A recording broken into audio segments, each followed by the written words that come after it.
নমস্কাৰ বন্ধুসকল, আপোনালোকে চাই আছে হেল্পিং আছাম ইউটিউব চেনেল।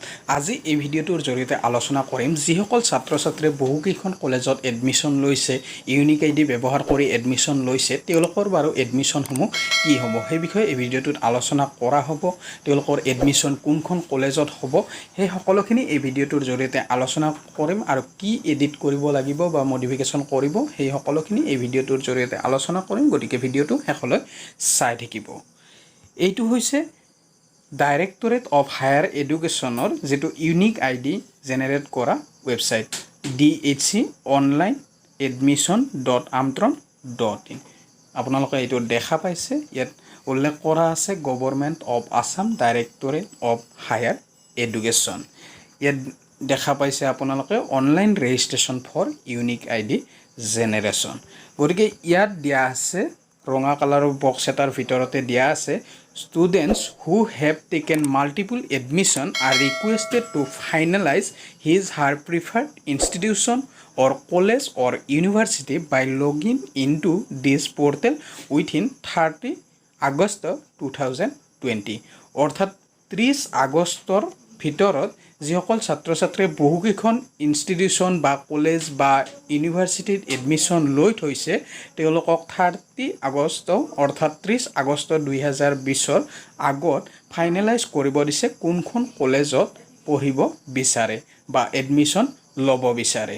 তাৰপিছত দিয়া আছে failing to complete with automatically allocate the first admission as default choice and cancel the rest of the admission other institute.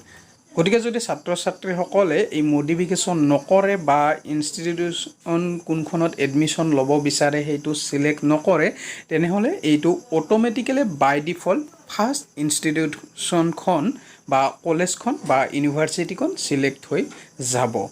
যদি ছাত্ৰ ছাত্ৰীসকলে ভাবি আছিলে যে লাষ্টত যিখন কলেজত এডমিশ্যন লৈছে বা ছেকেণ্ডত যিখন কলেজত এডমিশ্যন লৈছে বা তেনেদৰে বেলেগ কলেজত এডমিশ্যন লৈছে সেইখনত এডমিশ্যন ল'ব বিচাৰে বা পঢ়িব বিচাৰে, তেনেহ'লে ইয়াত মডিফিকেশ্যন কৰিব লাগিব, নহ'লে প্ৰথম কলেজখনে চিলেক্ট হৈ যাব। ইয়াত এইটোৱে দি থৈ দিয়া আছে। গতিকে এতিয়া আহিছোঁ কেনেধৰণে মডিফিকেশ্যন কৰিব পাৰিব। ইয়াত যদি তললৈকে তললৈ গৈ থাকিলে ইয়াত দেখা পাব student login modification of submitted data. এইটো অপশ্যন বহুত ছাত্ৰ ছাত্ৰীয়ে গমেই পায়, গতিকে এবাৰ মই দেখুৱাই দিছোঁ।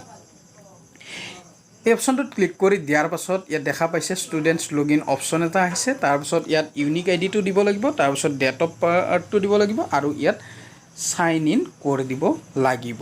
চাইন ইন কৰি দিয়াৰ পাছত সকলোখিনি ইনফৰ্মেশ্যন আহি যাব, কেইখন কলেজত এডমিশ্যন লৈছিলে সেইখিনিও আহি যাব। তাৰে যিখন কলেজত পঢ়িব বিচাৰে সেই কলেজখন ৰাখি বাকীকেইখন কলেজৰ ডাটাখিনি ৰিমুভ কৰি দিব লাগিব, আৰু তেতিয়াহ'লে ছাত্ৰ ছাত্ৰীসকলে নিজৰ মন পচন্দৰ কলেজখনতে এডমিশ্যন বা পঢ়িব পাৰিব।